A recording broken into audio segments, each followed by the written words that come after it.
What's that? Why is music playing? Oh, well, it's the Dictator. The Dictator. He's got dictums. No flip-flops. Ever, never, ever.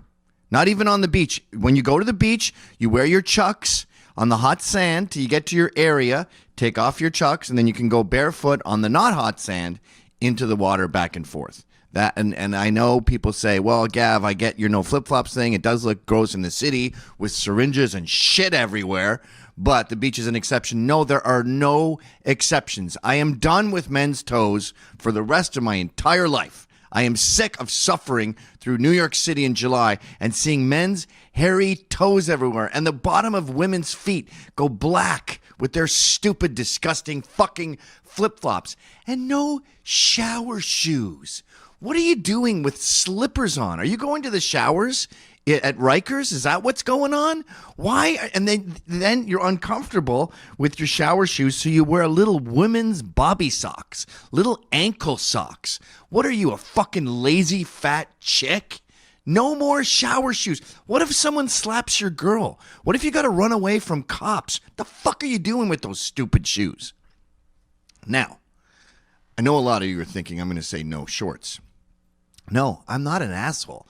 I'm a benevolent dictator. It's good to live. And look how clean my city is. So yeah, you can wear shorts if the high that day, check the weather, is over 80 degrees. Once the high is over 80 degrees, all bets are off. It's sort of like when it's 0 degrees, it's so cold you don't really care how you look. You just put your hood up and you have mittens and stuff. That's fine. When we're with extreme temperatures, that's fine. And I know that pardons a lot of people in the South. Now, the problem with shorts, of course, is shoes, because you don't want your feet to reek, but socks look funny on a grown man to have socks and sneakers with shoes. Some guys decide to embrace that and go crazy and pull up their black socks kind of high, and they're like, yeah, I'm a freak. Especially SoCal people. No, you can do one of two things. One is put some powder in your shoes, and then they don't reek. Just make sure if you ever go to someone's house, you have to take them off. It's going to be super embarrassing because you leave these powdered footprints like a ghost. Or wear socks that are so low that they can't be detected. That's fucking embarrassing, but you can do it. However, if you go to a girl's house like you're going to fuck her or something, when you're taking off your shoes, slip off that gay, stupid sock you have and stuff it into your shoe. That tree has to fall in the woods with nobody around so it can't make a sound. Those are just... and two more things. No more black Chucks over the age of 25. Mid-20s, you look stupid. You look like a little kid. You look like Chucky. You're not in the Ramones. Don't wear black Chucks. Wear white Chucks till the day you die. But no black Chucks after 25. And nothing on your fucking shirt after 30. Come on. I don't care what you think. I don't care what bands you like. No one is looking to you for input. So either have the Mets or nothing on your shirt. It's simple. Basic water park rules. There's only 3. It's very easy. And they're all things you don't have to do. First of all, no swim shirts. There's no sun. Swim shirts were invented for people who, I don't know, are allergic to sunblock or some bullshit. Now, it's where fat, ugly, pussy, I don't even want to say faggots, because faggots are way cooler than you. Pussy shitheads are embarrassed of their tits. You know what you should do if you're embarrassed of your tits? Stop having tits. Don't have boobies, you fucking lazy piece of shit. You can't just hide it with a shirt. And now you got your son wearing a swim shirt. Way to go. You conveyed your pathetic shame onto your son. Now he's worried about his nipples. What are we, Amish here? This is fucking pathetic. I see all these men wearing swim shirts. You might as well wear a shirt that says, I'm ashamed of my body. Oh no. So it sucks to have tits. It sucks to be a fat pig. That's pathetic. And that's something you need to fix. But hiding in a swim shirt is even worse. Swim shirts. What the fuck? It's like people wearing ski helmets. When I was young, you would not see one helmet on the slopes. Now you see nothing but helmets. I'm the only guy there not wearing a helmet. Oh, I might bump my head. I know the odds are 1 in 10 million, but you never know. Can't be too careful. And now we're wearing swim shirts. Oh, don't look at my nipples, you horny man. I would go to a fucking gay water park and not give a shit who's looking at me. When you eat a cheeseburger, there's a fat guy, there's a homeless man, there's people staring at you. Hungry people are looking at your cheeseburger. They want it. I don't give a fuck. You can't have my cheeseburger. Same with my cock. Who cares who's staring at your cock? Which brings me to number 2. Can't believe I have to say this. No underwear. Yes, that's correct. If you go to water parks, you will see that about half of the men are wearing underwear. I saw a guy last weekend wearing another pair of shorts. So he had his bathing suit on and then shorts, like basketball shorts, on underneath his fucking bathing suit. He's just wearing 2 pairs of shorts. What are you doing? And I've talked to some of these fucking assholes. It's millennials. It started with millennials. Now it's guys my age with their underwear, their Under Armour underwear hanging out of their bathing suit. I think they think it's kind of sexy, like Marky Mark fucking Calvin Klein ads. And I said to one of these kids, what the fuck are you doing? He goes, oh, the mesh. Actually, it was his mother. I said, what's your son doing with fucking underwear on? She goes, oh, he said the mesh bothers him. Bullshit. The mesh bothers you. Yeah, it's 2020, and people who make bathing suits are so fucking dumb that they use uncomfortable mesh, barbed wire on your fucking balls. It hasn't occurred to people in this day and age to make mesh in bathing suits that doesn't irritate. It couldn't be softer. It's like perforated silk. It doesn't hurt your dick or your balls. The real reason men wear underwear under their bathing suits is because they're petrified that someone will see the contours of their penis, which is pathetic. First of all, who gives a fuck if someone sees that? What, are they not going to fuck you now because your penis is too small? Oh, forget it. Sorry. What? That doesn't happen. Secondly, you can't see the dick. There's not, it would maybe in white Speedos, if you were staring like 1 inch, you go, oh, I kind of see where the dick is. Maybe. But in the bathing suits men wear today that are just basically big shorts, you can't see your dick. You fucking paranoid loser. Finally, number 3, no swim shoes. I can't believe I have to say this. Why are you wearing swim shoes at a water park? Clearly, the ground is going to be textured.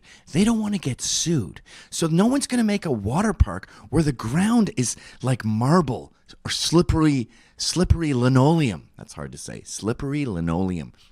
I'm going to say that every time I have to do an important oration. Slippery linoleum. Slippery linoleum. New York. That's not going to be that.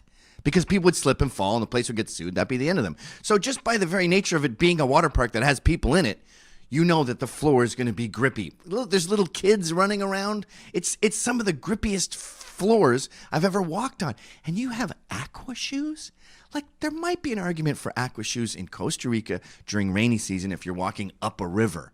Maybe some asshole has glass there. I would just wear Chuck Taylors, by the way. If you're going to be walking through dangerous, rocky terrain that's wet, just wear fucking shoes and they can dry off later.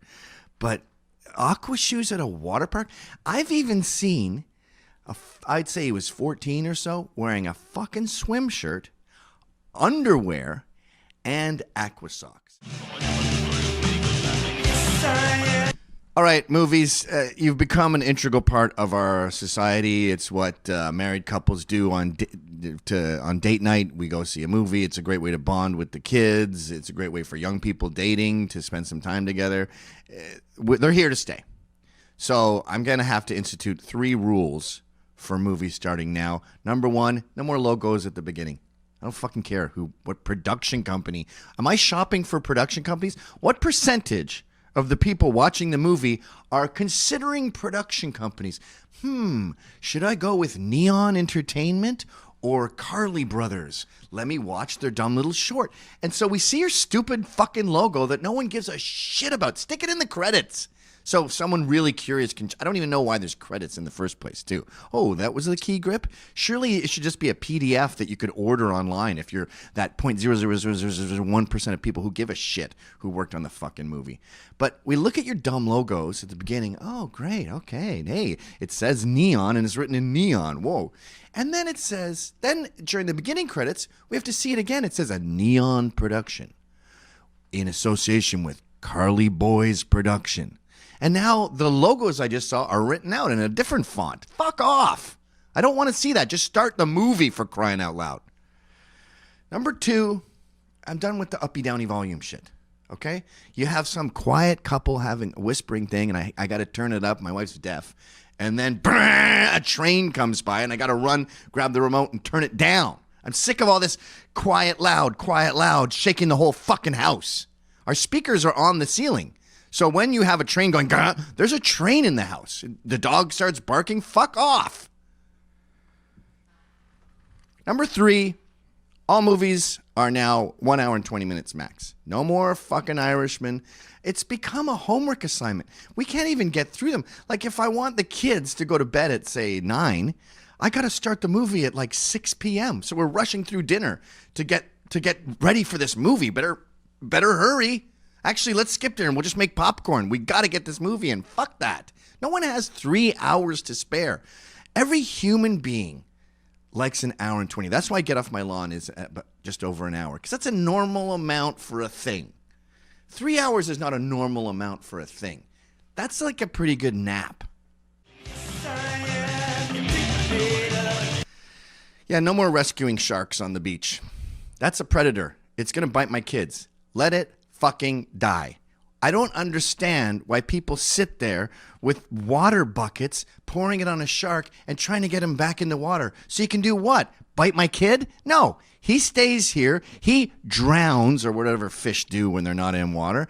And you can go shovel him up, stuff him, maybe put him on your wall or something. Why the fuck are you rescuing sharks? Now, if we're out in the wild, I guess I get it. Oh, if hammerheads are endangered, fucking biggest loser in the world of animals. It's up there with the woolly mammoth as God's funniest joke. But anyway, say they're endangered. I guess I get it that you want to save them. Just do that way out in the ocean. I don't want to hear about it. But as far as residential beaches, if you see something that is all teeth, who only lives to kill and doesn't even sleep, then let it fucking die. No more live music. You can see a band at a venue, I guess. Young people like that. I find it too loud. But I'm at a bar. I'm not at a venue. I'm not at Irving Plaza. I'm not at Mercury Lounge. I'm at my local bar. And, oh, God, the feeling of dread we get when we see mic stands and amps. We go, oh, shit. And the carpet is down there for the drum kit. And we go, oh, no, it's only a matter of time before some fat fuck baby boomer with his big gut sits down on a stool because he's too fat to stand, pulls out a guitar, and starts going, wasting away again in Margaritaville. It's worse than karaoke. If I want to hear Jimmy Buffett, I'll go to the jukebox and put on Jimmy Buffett. I don't even really approve of that. I don't know why we have music or TVs or women in bars. That's a whole other rant. But live music sucks. And it's so fucking loud. This bar is like 30 feet by 20 feet. Why do you have amps? An acoustic guitar and a snare drum would be deafeningly loud, but you're plugging it in so you can amplify that shitty sound? I don't want to hear your covers of pop and rock songs. If I did want to hear those songs, I would hear David Bowie do it. I would hear Under Pressure by Freddie Mercury. I'd hear the guy doing it. I don't need to see you with some fucking lanky bassist going do-do-do-do-do-do-do, do-do-do-do-do-do-do. Stop playing music in bars. It's loud, it's annoying, and it's not weird. It's not magic. If some guy does a crazy card trick, you go, huh, that's weird. That must have taken a long time. I'm blown away. I'm not blown away by a guitar. Everyone has a fucking guitar. It's not impressive that you can play a song. You're just basically masturbating really loud in my face. And that's fucking gross. Karaoke is very expensive. So here are some basic rules I need you to follow if we're all going to enjoy ourselves. Because if you fuck this up, people are going to go, no, I'm not doing it. Now, if we're renting a room, it can be as much as $180. So I need everyone there to put in 20. Didn't sing? I don't give a fuck. Everyone pays. You don't want to pay? Don't go. There's no spectators at a karaoke thing. Now, I understand if you're shy, that's gay, that's lame, you're a pussy, but you showed up here, so you're part of it. You're at the rock concert. Just because you didn't stand up and clap doesn't mean you don't need to pay for your Billy Joel ticket. So number one rule, you need to pay your share. Rule number two, you need to sound like the guy. So if you're going to do Little Red Corvette by Prince, you have to have a high-pitched voice. I don't want to hear you going, Little Red Corv. You have to be like, Little Red Corvette. Baby, you got to slow. And you can be the other guy. Got to slow down. Little. So sound like him. If you're doing Elvis Costello, pump it up. You got to sound like the guy in the song. Be him. Bruce Springsteen, you got to rasp up your voice. And, oh, they blew up the Chicken Man in Philly last night, and they burned down his house, too. Yeah, you're going to cough. So we're here to simulate the song as much as possible. If you don't know how to sound like that person and you have a deep voice and you can't do Prince, you can't do Prince. Rule number 3. Don't do a funny voice. That's not funny. Like, the only exception to this is the Alanis Morissette, Ironic. I've been known to sing the chorus in a hardcore way, like, it's like rain. I'm not even sure that's okay. But if it is, that's the only exception to the rule. When you're doing a song, as I just said in the previous rule, you have to sound like the song. So I could actually sort of wrap this up in the previous one. Don't do a funny voice. Joke songs are not funny, and it's embarrassing. Plus, we get the joke like 4 seconds in, and now we have to sit for another 3 minutes and watch you doing your funny, jokey voice, which is really just repeating the same joke again and again and again. What else? Don't choose rap. Rap is really, really hard. And I know you think you know this song, but you only know the chorus. You don't know all the crazy parts. So what we end up hearing is just you reading a teleprompter going, and you gotta go to jail when I get fat, and motherfuckers be fronting me, and then I stand up to them, and I'm saying, yo, bitch, I'm Paris, I'm 6'2", I'm deadly as ice, the power of nice. And you're like, I don't need to listen to you fucking bark out a rhyming teleprompter. So the only time you can do rap is if you're a big rap fan, basically a rapper, and you have this song totally memorized 100%. You know what? I might even make that another one. No, I'll roll that into that one. Now I'm going to go over 5. Fuck. All right, I'm doing another one. Another rule. Don't do the song unless you can basically sing it without looking at the lyrics. The lyrics should be there to remind you of how the song goes and maybe catch you once or twice. But I don't want to see you sitting there reading the song like Sister Christian. Sister Christian, you're the only one. You remember that part. You're motoring, but you don't remember any of the verses. So you have to rely on the teleprompter, and that's not fun for me. I want you to have the song basically memorized before you stand up there with the mic. Which brings us to the final rule. I believe this is number 6 now. Don't fucking do Bat Out of Hell. I think the song is 10 minutes long. It's basically 9 songs. And I don't need to be hearing you do 9 songs for 10 minutes. Maybe I'll go get a beer and take a piss or something while you fucking blether on your Jim Steinman meatloaf shit. It's really boring to hear someone sing Bat Out of Hell. So please, don't do it.